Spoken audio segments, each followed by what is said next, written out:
ನೆಮ್ಮದಿಯ ಕಿರುನಾಟಕದಲ್ಲಿ ನನ್ನ ಪಾತ್ರ ಗಣೇಶ, HR ಜನರಲ್ ಮ್ಯಾನೇಜರ್. ನನ್ನ ಹೆಸರು ಅಂಜಲಿ. ನನ್ನ ತಂದೆ ಹೆಸರು ಮೋಹನ್. ನಾನು 8ನೇ ತರಗತಿಯಲ್ಲಿ ಓದುತ್ತಿದ್ದೇನೆ. ನೆಮ್ಮದಿಯ ನೆಲೆ ಕಿರುನಾಟಕದಲ್ಲಿ ನನ್ನ ಪಾತ್ರ ನಂಜುಂಡ, ಶಾಂತಿಯ ಅಣ್ಣ. ನನ್ನ ಹೆಸರು ರಕ್ಷಿತಾ. ನಾನು 8ನೇ ತರಗತಿಯಲ್ಲಿ ಓದುತ್ತಿದ್ದೇನೆ. ನೆಮ್ಮದಿಯ ನೆಲೆ ಕಿರುನಾಟಕದಲ್ಲಿ ನನ್ನ ಪಾತ್ರ ವಿಮಲ, ಸಂಪನ್ಮೂಲ ಅಧಿಕಾರಿ. ಎಲ್ಲರಿಗೂ ನಮಸ್ಕಾರ. ನನ್ನ ಹೆಸರು ಸಪ್ನಾ. ನಾನು 7ನೇ ತರಗತಿಯಲ್ಲಿ ಓದುತ್ತಿದ್ದೇನೆ.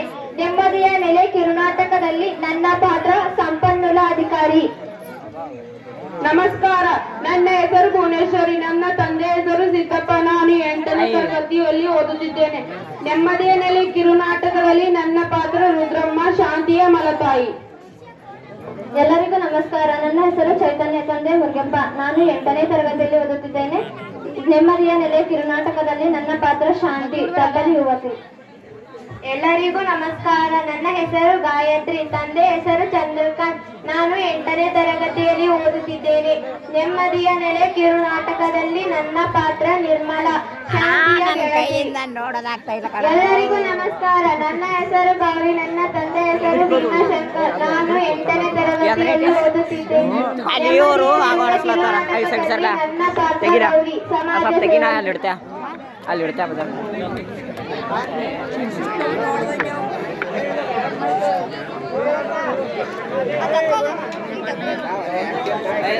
ಹಲೋ,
ಕರುಣಾ ಸಾಗರ, ಅನಾಥ ರಕ್ಷಕ, ಶಿಷ್ಟರ ಪರಿಪಾಲಕ, ಹೇ ಜಗದೀಶ್ವರ, ನನ್ನನ್ನೇಕೆ ಇಂಥ ಕಷ್ಟಕ್ಕೆ ಗುರಿ ಮಾಡಿದೆ ದೇವಾ? ನಾನಾವ ಪಾಪ ಮಾಡಿದೆನೆಂದು ಹುಟ್ಟಿದಾಗ ನನ್ನ ತಾಯಿಯನ್ನು ಕಳೆದುಕೊಂಡೆ. ಬೆಳೆದು ದೊಡ್ಡವಳಾದ ಮೇಲೆ ತಂದೆಯನ್ನು ಕಳೆದುಕೊಂಡು ಮಲತಾಯಿಯ ಪೋಷಣೆಯಲ್ಲಿ ಬೆಳೆಯುವಂತೆ ಮಾಡಿದೆ. ಆದರೆ ಮಲತಾಯಿ ಕೊಡುವ ಕಷ್ಟವನ್ನು ಕಂಡು ನನ್ನ ಜೀವವೇ ಸತ್ತು ಹೋಗಿದೆ ದೇವಾ. ಈ ಕಷ್ಟದಿಂದ ನನಗೆ ಮುಕ್ತಿ ಕೊಡು ದೇವಾ.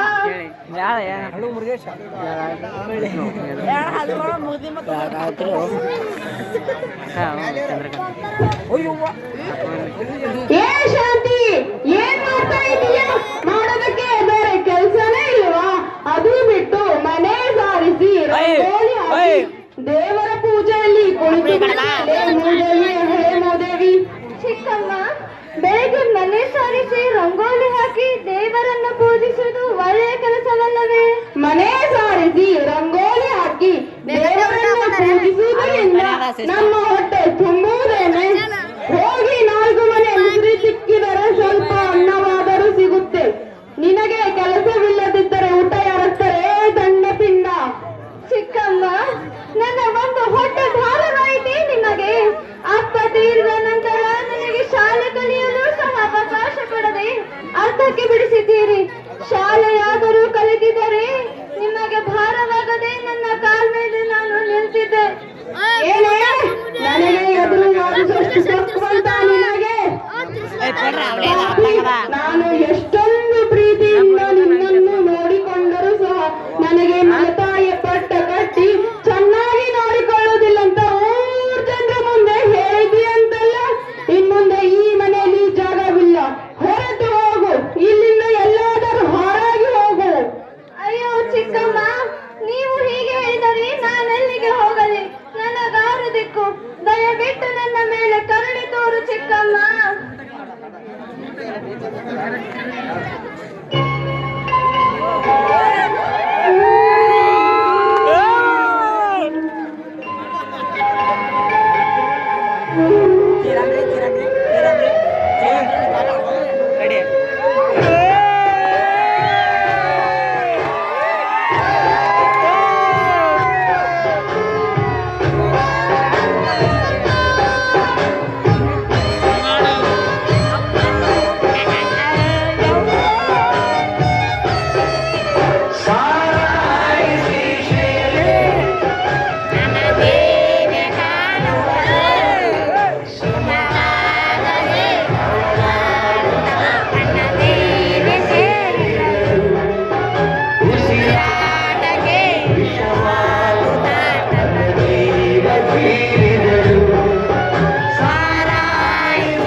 ತಡಿ ಸಾವಿರ ಅವರ್ಸ್ಕೊ ಮನೆಗೆ ಬಂದರೆ ಸಾಕು, ಬರೀ ನಿಮ್ಮ ಜಗಳನೇ ಆಯ್ತು. ಏ ಶಾಂತಿ, ನನ್ನ ಅಮ್ಮನಿಗೆ ಎದುರು ಮಾರಿಸುವೇನೆ? ಅಯ್ಯೋ ಅಣ್ಣ, ಹೊಡಿಬೇಡಣ್ಣ. ನಾನು ಅಮ್ಮನಿಗೆ ಏನೂ ಅಂದಿಲ್ಲ. ಮಳಿ ಮಳಿ ಮಂಚ ಕಾಲೆಷ್ಟಂದ್ರ 3 ಮತ್ತೊಂದು ಅಂದಳಂತ ನಿನ್ನಂತು ಚೆನ್ನಾಗಿ ಮಾಡಿದಿ ನೋಡು ಮಗನೇ. ಈ ಮೊದಲಿಗೆ ಎಷ್ಟು ದಿನದಿಂದ ಕಾದು ಕುಳಿತಿದ್ದ ಶನಿ. ಹೋಗ್ಲಿ ಬಿಡಮ್ಮ, ಈ ದರಿದ್ರ ಬಗ್ಗೆ ನೀ ಹೇಗೆ ತಲೆ ಕೆಡಿಸಿಕೊಳ್ಳುವೆ? ಬಾ, ನನಗೆ ಹಸಿವೆ ಆಗಿದೆ, ಊಟ ಹಾಕು ಬಾ. ನಡೆಯಲ್ಲ, ನಿನಗಾಗಿ ಬಿಸಿ ಬಿಸಿ ಅಡಿಗೆ ಮಾಡಿಟ್ಟಿರುವೆ, ಬಾ ಬಡಿಸ್ತೀನಿ. ಅಯ್ಯೋ ದೇವರೇ, ನನ್ನ ತಂದೆ ತಾಯಿಯನ್ನು ಕರೆದುಕೊಂಡು ನನ್ನನ್ನೇಕೆ ಬಿಟ್ಟೆ? ಇನ್ನೂ ನನಗಾರಬೇಕು. ಇವರು ಕೊಡುವ ಚಿತ್ರಹಿಂಸೆ ಸಾಕು ಸಾಕಾಗಿದೆ ದೇವ. ಈ ಅನಾಥೆಯ ಮೇಲೆ ಕರುಣೆ ತೋರಿ ಕಾಪಾಡುವ ಶಕ್ತಿ ನಿನಗಿಲ್ಲವೇ? ಹೌದು, ಇನ್ನು ಮುಂದೆ ನನ್ನ ದಾರಿ ನಾನು ನೋಡಿಕೊಳ್ಳಬೇಕು.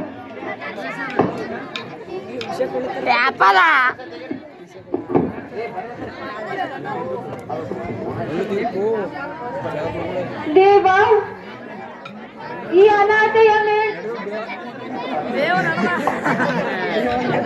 ದೇವ, ಮಲತಾಯಿಯ ಕೈಯಿಂದ ಚಿತ್ರಹಿಂಸೆ ಅನುಭವಿಸುವುದಕ್ಕಿಂತ ಸಾಯೋದೇ ಮೇಲು.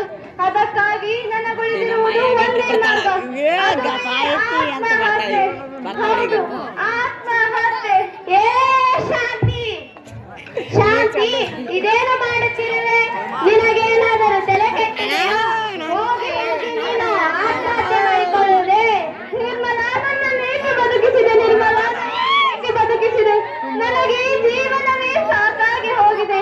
ಮಲತಾಯಿಯ ಕೈಯಿಂದ ಚಿತ್ರಹಿಂಸೆ ಅನುಭವಿಸುವುದಕ್ಕಿಂತ ಸಾಯುವುದೇ ಒಳ್ಳೆಯದಲ್ಲವೇ? ಹುಚ್ಚಮ್ಮ, ಸಾವು ಒಂದೇ ಎಲ್ಲದಕ್ಕೂ ಪರಿಹಾರವಲ್ಲ. ಈ ಜೀವನದ ಸಾಗರದಲ್ಲಿ ಈಜಬೇಕು, ಇದ್ದು ಜಯಿಸಬೇಕು. ಹೆಣ್ಣು ಅಬಲೆಯಲ್ಲ.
ಪವಿತ್ರ ಸ್ನೇಹದ ಮುಂದೆ ಕೃತಜ್ಞತೆಯ ಶಬ್ದ ಬರಕೂಡದು. ಒಬ್ಬ ಒಳ್ಳೆಯ ಸ್ನೇಹಿತೆಯಾಗಿ ನನ್ನ ಕರ್ತವ್ಯ ನಾನು ಮಾಡುತ್ತಿದ್ದೇನೆ. ದೇವರ ಮೇಲೆ ಭಾರ ಹಾಕಿ ನಡೆ, ಎಲ್ಲ ಒಳ್ಳೆಯದಾಗುತ್ತದೆ.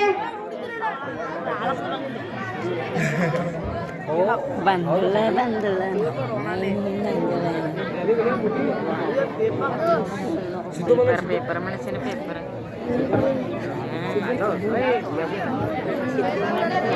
ಯಾರ ಚೆನ್ನಾಗಲ್ಲ ಪೇಪರ್ ನಮಸ್ಕಾರ ರೀ ಮೇಡಮ್. ನಮಗೆಲ್ಲ ಗೊತ್ತಾಗ ನಮಸ್ಕಾರ. ಓ ಬಾರಮ್ಮ ನಿರ್ಮಲ, ಏನು ಬಹಳ ದಿನಗಳ ನಂತರ ಬರ್ತಾ ಇದೆಯಲ್ಲ, ಮತ್ತೇನು ವಿಶೇಷ? ಅಂದ ಹಾಗೆ ಅವರ್ಯಾರು? ಮೇಡಮ್, ಇವಳು ನನ್ನ ಸ್ನೇಹಿತೆ ಶಾಂತಿ ಅಂತ. ಇವಳು ಜೀವನದಲ್ಲಿ ಬಹಳ ನೊಂದು ತನ್ನ ಮನಃಶಾಂತಿ ಕಳೆದುಕೊಂಡು ಆತ್ಮಹತ್ಯೆಗೆ ಶರಣಾಗುತ್ತಿರುವಾಗ ನಾನು ಇವರಿಗೆ ಬುದ್ಧಿ ಹೇಳಿ ನಿಮ್ಮಲ್ಲಿ ಕರೆ ತಂದಿದ್ದೇನೆ. ಈಗ ನೀವೇ ಒಂದು ದಾರಿ ತೋರಿಸಬೇಕು ಮೇಡಮ್. ಶಾಂತಿ ಜಾತ ಮರಣಂ ಧ್ರುವಮೆಂಬಂತೆ ಹುಟ್ಟಿದವರು ಒಂದಲ್ಲ ಒಂದು ದಿನ ಸಾಯಲೇಬೇಕು. ಆದರೆ ಆ ಸಾವು ಸಹಜವಾಗಿರಬೇಕು. ಈ ಜೀವ ಅನ್ನೋದು ದೇವರು ನೀಡಿದ ಅಪೂರ್ವ ವರ. ಅದನ್ನು ಹತ್ಯೆ ಮಾಡಿಕೊಳ್ಳುವ ಹಕ್ಕು ನಮಗಿಲ್ಲಮ್ಮ. ಹೆಣ್ಣು ಸಹನಾ ಮೂರ್ತಿ, ತಾಳ್ಮೆಯ ಸಂಕೇತ ಅಂತೆಲ್ಲ ಹೇಳ್ತಾರೆ. ಅದಕ್ಕಾಗಿ ಏನೇ ಕಷ್ಟ ಬಂದರೂ ನಾವು ಧೃತಿಗೆಡದೆ ಎಲ್ಲವನ್ನು ಧೈರ್ಯವಾಗಿ ಮೆಟ್ಟಿ ನಿಲ್ಲಬೇಕಮ್ಮ. Support madam. ಇನ್ಮುಂದೆ ನಿಮ್ಮ ಮಾರ್ಗದರ್ಶನದಲ್ಲಿ ನಡೆದು ನನ್ನ ಜೀವನ ಸುಂದರವಾಗಿ ರೂಪಿಸಿಕೊಳ್ಳುವುದಕ್ಕೆ ಶ್ರಮಿಸುತ್ತೇನೆ. Good girl. ನೋಡು, ನನ್ನಿಂದ ಏನೂ ಆಗುವುದಿಲ್ಲ ಅನ್ನದೆ ಎಲ್ಲವನ್ನೂ ಮಾಡ್ತೀನಿ ಅನ್ನೋ ಛಲ, ಆತ್ಮವಿಶ್ವಾಸ ನಮ್ಮಲ್ಲಿರಬೇಕಮ್ಮ. ನೋಡಮ್ಮ, ತರಬೇತಿ ಕೇಂದ್ರದಲ್ಲಿ ನಿಮ್ಮಂತಹ ಮಹಿಳೆಯರಿಗಾಗಿ 1 ತಿಂಗಳು ಹೊಲಿಗೆ ತರಬೇತಿ ನೀಡಿ ಜೊತೆಗೆ ಶಿಷ್ಯ ವೇತನ ಕೊಡುತ್ತಿದ್ದಾರೆ. ಅಲ್ಲದೆ ನೀನು ಚೆನ್ನಾಗಿ ಕೆಲಸ ಮಾಡಲು ಇಚ್ಛಿಸಿದರೆ ಬೆಂಗಳೂರಿನ ಪ್ರತಿಷ್ಠಿತ ಗಾರ್ಮೆಂಟ್ ಕಂಪನಿಗೆ ಕಳಿಸಿಕೊಡುತ್ತಾರೆ. ಅಲ್ಲಿ ಭದ್ರತೆಯ ಜೊತೆಗೆ ಊಟ, ವಸತಿ ಎಲ್ಲ ಸೌಕರ್ಯವಿದೆ. ಅದಕ್ಕಾಗಿ ನೀನು ಹಿಂದೆ ಹೊಲಿಗೆ ತರಬೇತಿಗೆ ಹೋಗಿ ಹೆಸರು ನೋಂದಾಯಿಸುವ. ನಾನು ಕಲಿತಿದ್ದು ಬರೀ 6ನೇ ತರಗತಿ, ನನಗೆ ಅಲ್ಲಿ ಸೇರಿಸಿಕೊಳ್ತಾರ? ಅಯ್ಯೋ ಹುಚ್ಚಿ, ಅದಕ್ಕೆ 5ನೇ ತರಗತಿ ಪಾಸ್ ಆಗಬೇಕು. ನೀನು ಈಗ ಹೋಗಿ ಹೆಸರು ನೋಂದಾಯಿಸುವ. ನಾನು ನಿಮಗೆ ಉಳಿದುಕೊಳ್ಳಲು ವ್ಯವಸ್ಥೆ ಮಾಡ್ತೀನಿ. ತುಂಬಾ ಥ್ಯಾಂಕ್ಸ್ ಮೇಡಮ್. ಶಾಂತಿ ನಮ್ಮ ಮನೆಯಲ್ಲೇ ಇರುತ್ತಾಳೆ. ನಾವು ಇವತ್ತೇ ತರಬೇತಿ ಕೇಂದ್ರಕ್ಕೆ ಹೋಗಿ ಹೆಸರು ನೋಂದಾಯಿಸಿ ಬರ್ತೀವಿ. ನಮಸ್ಕಾರ ಮೇಡಮ್, ನಾವಿನ್ನು ಬರ್ತೀವಿ. ಸರಿ, ಹೋಗಿ ಬನ್ನಿ. ಆ ಗುರು ವಿರೂಪಾಕ್ಷೇಶ್ವರ ನಿಮಗೆ ಒಳ್ಳೆಯ ಮಾರ್ಗ ತೋರಿಸುತ್ತಾರೆ. ಆಯ್ತು ಮೇಡಮ್, ಈ ನಿಮ್ಮ ಉಪಕಾರ ಯಾವತ್ತೂ ಮರೆಯುವುದಿಲ್ಲ. ಬರ್ತೀವಿ. ಇದರಲ್ಲಿ ಉಪಕಾರದ ಮಾತೆಲ್ಲಿಂದ ಬಂತಮ್ಮ? ನನಗೆ ತಿಳಿದಿದ್ದನ್ನು ನಿಮಗೆ ತಿಳಿಸಿದ್ದೇನೆ. ಆದ್ದರಿಂದ ನಿಮಗೆ ಒಳ್ಳೆಯದಾಗುತ್ತದೆಂದರೆ ಅದಕ್ಕಿಂತ ಹೆಚ್ಚು ಇನ್ನೇನಿದೆ? ಹೋಗಿ ಬನ್ನಿ, ಶುಭವಾಗಲಿ. ಎದಕ್ಕಾಗಲೇ ಮಾಡ್ರ ಅಲೆ ಮತ್ತೆ ಡ್ಯಾನ್ಸ್ ಬರ್ಲಾಯ್ತು.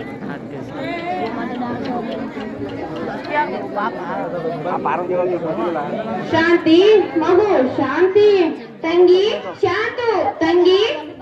ಓಹೋ, ನೀವಾ? ಮತ್ತೇಕೆ ಬಂದಿದ್ದೀರಿ? ಸುಮ್ಮನೆ ನನ್ನನ್ನು ಶಾಂತಿಯಿಂದ ಸ್ವತಂತ್ರವಾಗಿ ಬದುಕಲು ಬಿಡಿ. ಶಾಂತಿ, ಹಾಗೆಲ್ಲ ಮಾತನಾಡಬೇಡಮ್ಮ. ಎಷ್ಟಾದರೂ ನೀನು ನನ್ನ ಮಗಳು.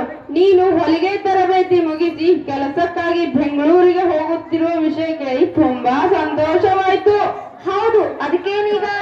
ನೋಡು ಶಾಂತಿ, ನನಗೆ ಬಹಳ ಹೊಟ್ಟೆ ನೋವು. ಆಸ್ಪತ್ರೆಗೆ ತೋರಿಸಲು ನನ್ನ ಹತ್ತಿರ ಒಂದು ಬಿಡುಗಾಸು ಇಲ್ಲ. ನಾವು ತುಂಬಾ ಕಷ್ಟದ ಸ್ಥಿತಿಯಲ್ಲಿದ್ದೇವೆ. ನಿನಗೆ ತರಬೇತಿ ಸಂಸ್ಥೆಯವರು ಶಿಷ್ಯ ವೇತನ ನೀಡಿದರೆಂದು ನನಗೆ ತಿಳಿಯಿತು. ಅದಕ್ಕಾಗಿ ದಯವಿಟ್ಟು ಆ ಹಣ ನನಗೆ ಕೊಟ್ಟಿ ಪುಣ್ಯ ಕಟ್ಟಿಕೊಳ್ಳಮ್ಮ. ಹೌದಮ್ಮ, ನೀನು ಹಣ ನೀಡಿದರೆ ನಿನ್ನಣ್ಣನಿಗೆ ಪುನರ್ಜನ್ಮ ನೀಡಿದ ಪುಣ್ಯ ನಿನಗೆ ಲಭಿಸುತ್ತದೆ. ನೋಡಿ, ಈ ಹಣದಿಂದ ನಿಮಗೆ ಸಹಾಯವಾಗುತ್ತೆ ಅಂತಾದರೆ ತೆಗೆದುಕೊಳ್ಳಿ. ಡೂಪ್ಲಿಕೇಟ್. ಮತ್ತೆ ನಿನ್ನ ಖರ್ಚಿಗೆ ಏನ್ ಮಾಡ್ತೀಯಮ್ಮ? ಅಮ್ಮ, ಒಳ್ಳೆಯವರಿಗೆ ದೇವರು ಯಾವತ್ತೂ ಒಳ್ಳೆಯದನ್ನೇ ಮಾಡ್ತಾನೆ ಅನ್ನೋ ನಂಬಿಕೆ ನನಗಿದೆ. ನಾನು ಹೇಗಾದರೂ ಮಾಡ್ತೀನಿ. ಮೊದಲು ಅಣ್ಣನಿಗೆ ಆಸ್ಪತ್ರೆಗೆ ತೋರಿಸು. ತುಂಬಾ ಉಪಕಾರವಾಯ್ತಮ್ಮ ಶಾಂತಿ. ಬಾರಮ್ಮ ಮನೆಗೆ ಹೋಗೋಣ. ಬೇಡಣ್ಣ, ನಾನೀಗ ನೆಮ್ಮದಿಯಾಗಿದ್ದೇನೆ. ತರಬೇತಿ ಕೇಂದ್ರದವರು ನನ್ನಲ್ಲಿ ಜ್ಞಾನದ ಜ್ಯೋತಿ ಬೆಳಗಿಸುವುದರ ಜೊತೆಗೆ ನನ್ನ ಬಾಳಿಗೆ ಹೊಸ ಬೆಳಕನ್ನು ನೀಡಿ ಬದುಕುವ ಮಾರ್ಗ ತೋರಿಸಿದ್ದಾರೆ. ನನಗೊಂದು ನೆಮ್ಮದಿಯ ನೆಲೆ ಕಲ್ಪಿಸಿಕೊಟ್ಟಿದ್ದಾರೆ. ಇನ್ನು ಸ್ವತಂತ್ರಳಾಗಿ ಬದುಕಬಲ್ಲೆ ಎನ್ನುವ ಆತ್ಮವಿಶ್ವಾಸ ನನ್ನಲ್ಲಿದೆ. ನೀವಿನ್ನು ಹೋಗಿ ಬನ್ನಿ. ಸರಿ ಅಮ್ಮ, ನಿನ್ನಿಷ್ಟ, ನಾವಿನ್ನು ಬರ್ತೀವಿ.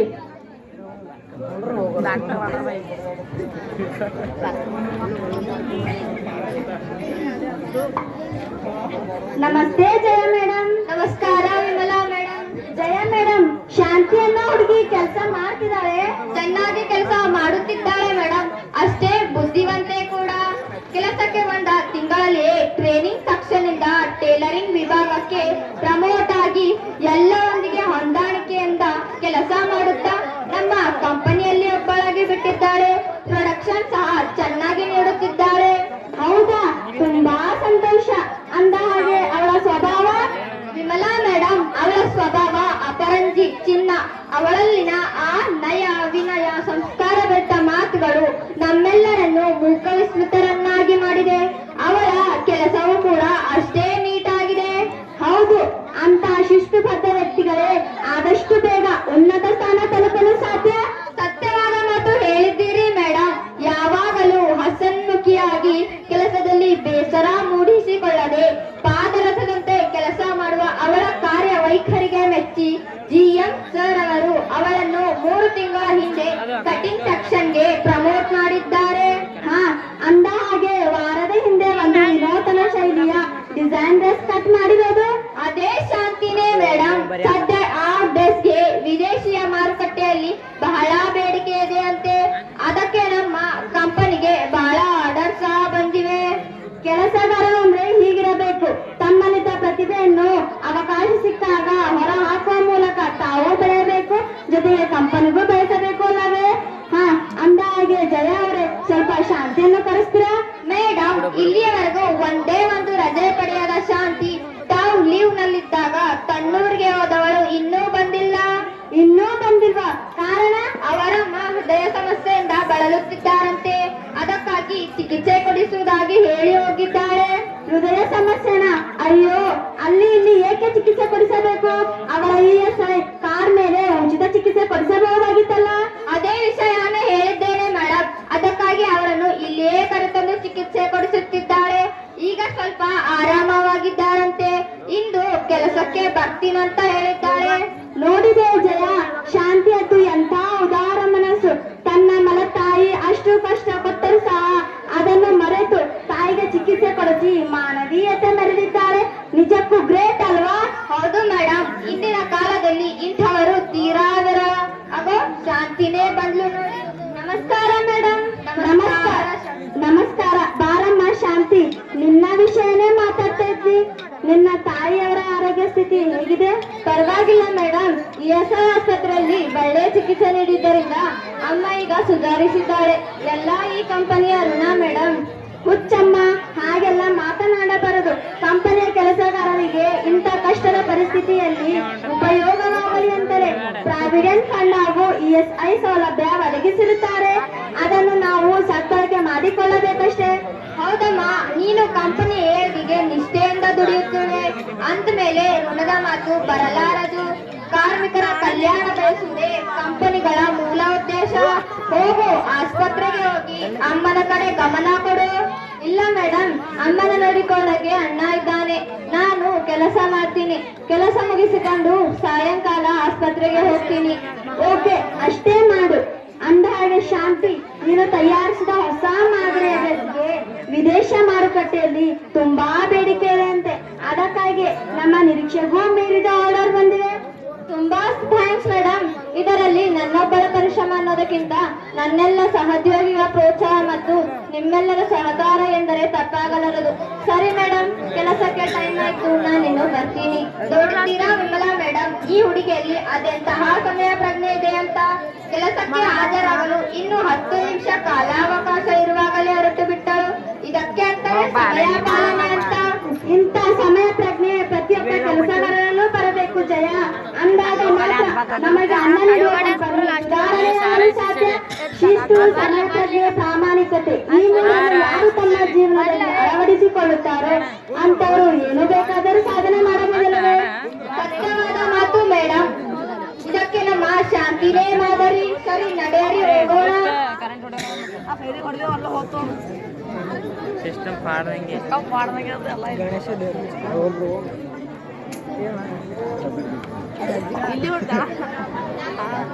ಸರಿಗೆ ನಮಸ್ಕಾರ. ನಮಸ್ಕಾರ. ಓ ಬನ್ನಿ ಸರ್, ಬನ್ನಿ ಪ್ಲೀಸ್. Congratulation sir. ಕಂಗ್ರಾಚುಲೇಷನ್ ಯಾತಕ್ಕೆ ಅಂತ ಗೊತ್ತಾಗಲಿಲ್ಲ. ಸಂತೋಷದ ವಿಷಯ ಸರ್. ಗುಣಮಟ್ಟದ ವಿನೂತನ ಶೈಲಿಯ ಡ್ರೆಸ್ಗಳನ್ನು ತಯಾರಿಸಿದ ನಮ್ಮ ಕಂಪನಿಯ ಕಾರ್ಯಕ್ಕೆ ಮೆಚ್ಚುಗೆ ಸೂಚಿಸಿದ ಸರ್ಕಾರ ಈ ವರ್ಷ ಅಗ್ರಗಣ್ಯ ಪ್ರಶಸ್ತಿಗೆ ನಮ್ಮ ಕಂಪನಿಯ ಹೆಸರನ್ನು ಆಯ್ಕೆ ಮಾಡಿದಂತೆ ರಿಯಲಿ ತುಂಬಾ ಸಂತೋಷ. ನಮ್ಮ ಕಾರ್ಮಿಕರ ಪರಿಶ್ರಮದಿಂದ ನಮ್ಮ ಕಂಪನಿ ಇಂದು ರಾಷ್ಟ್ರದಲ್ಲಿಯೇ ಗುರುತಿಸಿಕೊಳ್ಳುತ್ತಾಯ್ತಲ್ಲವೇ? ಹೌದು ಸರ್. ಅತ್ಯುತ್ತಮ ಡಿಸೈನ್ ಕಟಿಂಗ್ ಮಾಡಿದ ಶಾಂತಿಗೂ ಕೂಡ ಈ ವರ್ಷ ಅತ್ಯುತ್ತಮ ಸೇವಾ ಪ್ರಶಸ್ತಿ ದೊರಕಿದೆ. Really great. ಕ್ರಿಯಾಶೀಲತೆಯಿಂದ ಕಾರ್ಯನಿರ್ವಹಿಸಿ ತಾನು ಏಳಿಗೆ ಹೊಂದುವುದರ ಜೊತೆಗೆ ಕಂಪನಿಗೂ ಹೆಸರು ತಂದುಕೊಟ್ಟ ಶಾಂತಿಗೆ ಕಂಪನಿ ವತಿಯಿಂದ ಅಭಿನಂದನೆ ತಿಳಿಸಿ ನವರಾತ್ರಿಯ ಕಾರ್ಯಕ್ರಮದ ದಿವಸ ಅವರಿಗೆ ವಿಶೇಷ ಸನ್ಮಾನ ಕೂಡ ಮಾಡೋಣ. ಗಡಿಯಾರ ನೋಡದೆ ಕೆಲಸ ಮಾಡುವ ಕೆಲಸಗಾರರಿಗೆ ಮಾತ್ರ ಸಾಧನೆ ಮಾಡಲು ಸಾಧ್ಯ ಸರ್. ಅದಂತೆ ಆ ಸಾಲಿನಲ್ಲಿ ನಮ್ಮ ಶಾಂತಿಯೂ ಸೇರುತ್ತಾರೆ. ನಮಸ್ಕಾರ ಸರ್. ನಮಸ್ಕಾರ. ಕರೆಯನ್ನು ಕಳುಹಿಸಿದರಂತೆ. ಬಾರಮ್ಮ ಶಾಂತಿ. ಅಂದಹಾಗೆ ನಿಮ್ಮ ತಾಯಿಯವರು ಹೇಗಿದ್ದಾರೆ? ಸಂಪೂರ್ಣವಾಗಿ ಗುಣಮುಖರಾಗಿದ್ದಾರೆ ಸರ್. ಎಲ್ಲ ತಮ್ಮ ದಯೆ. ಇದರಲ್ಲಿ ನಮ್ಮ ದಯೆ ಇರುವಂತಮ್ಮ. ಹೌದು ಸರ್. ಬಡವರಾದ ನಾವು ಅಂತಹ ದೊಡ್ಡ ಆಸ್ಪತ್ರೆಯಲ್ಲಿ ಚಿಕಿತ್ಸೆ ಕೊಡಿಸಲು ಸಾಧ್ಯವಿದೆ. ಆದರೆ ಈ ಕಂಪನಿಯಿಂದ ESI ಸೌಲಭ್ಯ ದೊರೆತು ನಮ್ಮ ತಾಯಿ ರೋಗ ಮುಕ್ತಗೊಳ್ಳಲು ಕಾರಣವಾಯಿತು.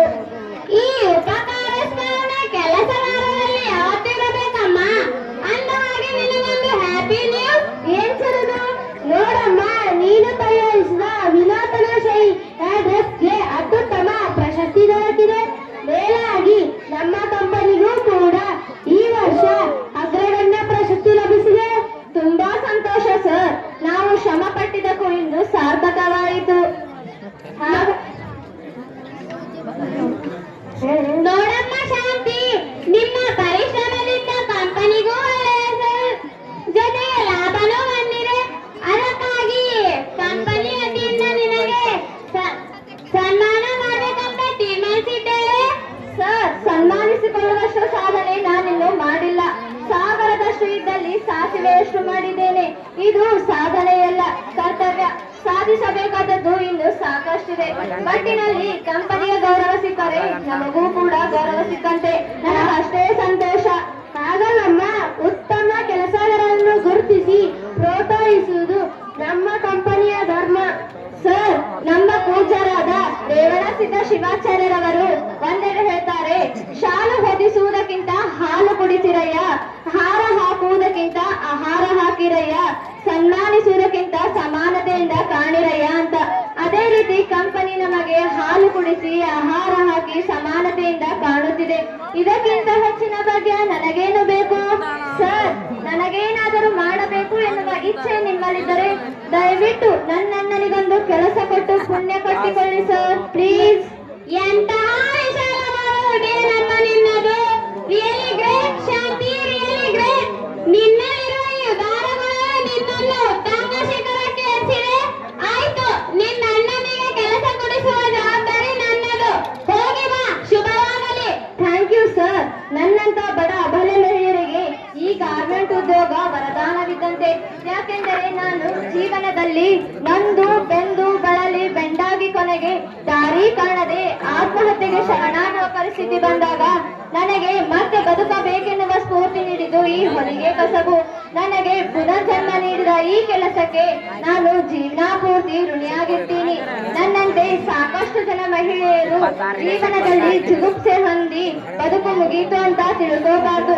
ಡಿವಿಜಿ ಅವರ ಮಂಕುತಿಮ್ಮನ ಕಗ್ಗದ ಹೊಸತನವೇ ಬಾಳು, ಹಳಸಿಕೆ ಎಲ್ಲ ಸಾರು ಬೀಡು, ರಸವು ನವನವಿತೆಯಿಂದ ದಿನವು ಹೊಮ್ಮಿ ಹಸನು ನಡೆಯಲಿ ನಡೆಯಲಿ ನೋಟದಲ್ಲಿ, ಪಸರುತ್ತಿರ ಬಾಳ ಚೆಲುವ ಮಂಕುತಿಮ್ಮ ಎಂಬಂತೆ ಪ್ರತಿಯೊಬ್ಬರ ಜೀವನದಲ್ಲಿ ಹೊಸತನ ಬರಲೇಬೇಕು. ಅಂದಾಗ ಮಾತ್ರ ನಮ್ಮ ಜೀವನ ಸಾರ್ಥಕತೆ ಪಡೆದುಕೊಳ್ಳುತ್ತದೆ. ಸರ್ವೇ ಜನ ಸುಖಿನೋ ಭವಂತು. ಧನ್ಯವಾದಗಳು.